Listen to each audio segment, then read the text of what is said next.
November marks the beginning of Alzheimer's Awareness Month, and today, in the heart of Queens, New York, families, friends, and advocates have come together for the Walk To End Alzheimer's event, hosted by the Alzheimer's Association. Today, each step, memory, and story carries the hope of a world one day without Alzheimer's, a disease that has impacted millions.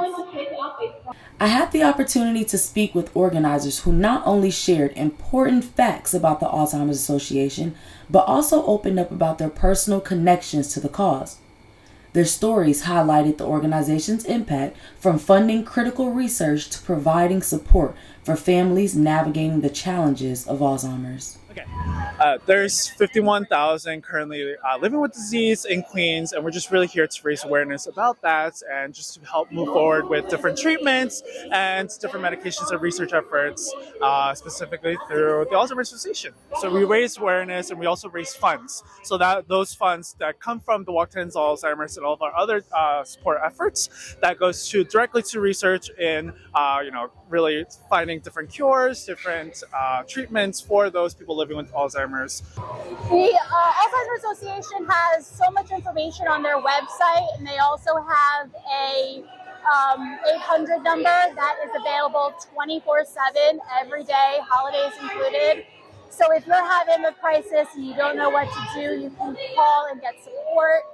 They have support groups and education sessions to teach you about what the disease is, how to deal with being a caregiver, how to deal with having and living with the disease as well.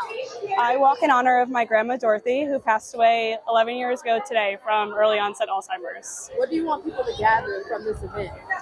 The fact that there's resources out there, if you know someone that's struggling from Alzheimer's, or if you're caretaking for people, or you just want to support the cause, the Alzheimer's Association has so many different resources for you to be able to utilize and provide support. So hopefully we could end Alzheimer's. So we lost my mother, Elizabeth's grandmother, in July to dementia, and she lived in Queens her whole life. And so to participate in this walk to end Alzheimer's in her honor here in Queens, the borough that she called home, means that we're turning our grief into action, into purpose, so that others might be spared what my mother went through.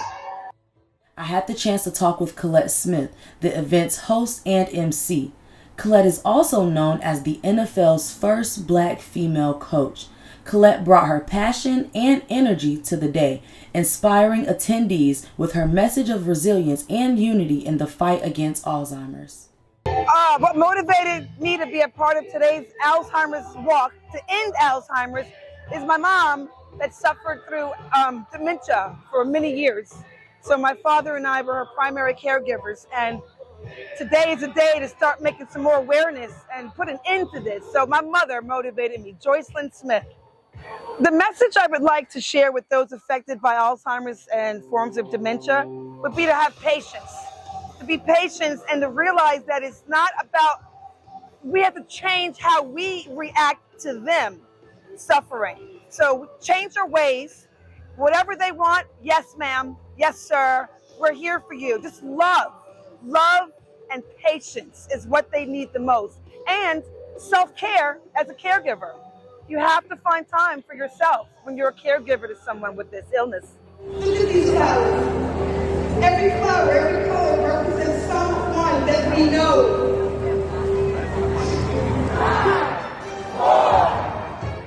With anticipation, the crowd counted down to the start of the walk. As the ribbon was cut and cheers erupted, participants took their first steps, united in hope and determination. Once the walk was over, I took a moment to stop and ask attendees a few questions about their experience today and what inspired them to join the fight against Alzheimer's. It's really important that everyone educates themselves on this debilitating disease so that you're able to be effective in your caregiving, as well as knowing especially family history. It's hereditary, so you just want to be mindful of how to, the progression of it and how you can support everyone around you, including yourself. This event means the world to me. It's the very first time I ever walked for anything, and I'm out here walking for my mom. This event is very, very important. A lot of people suffer with dementia and Alzheimer's, and we really need to go for a cure because not just our grandparents and our parents, but for ourselves, for our children. It's very important, and I hope that people spend the money and do the time and get back and volunteer. This affects everybody. You know, we all have someone who has suffered from this disease, you know, dementia, things of that nature, and it takes a village.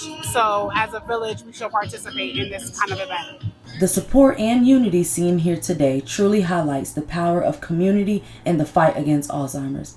If you were moved by today's walk, I encourage you to take action.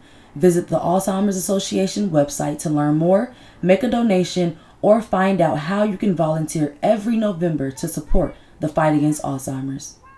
1, 2, 3, end Alzheimer's! So all November is Alzheimer's Awareness Month. If you have any friends or family that you know dealing with this issue or giving care to a loved one dealing with this issue, rally around them, tell them you love them, and know that there are people out here fighting for this cause. My name is Chelsea Aleem. This is Chelsea Checking In. And for more inspiring content, follow me at Chelsea Checking In on Instagram and on YouTube. We'll see you next time.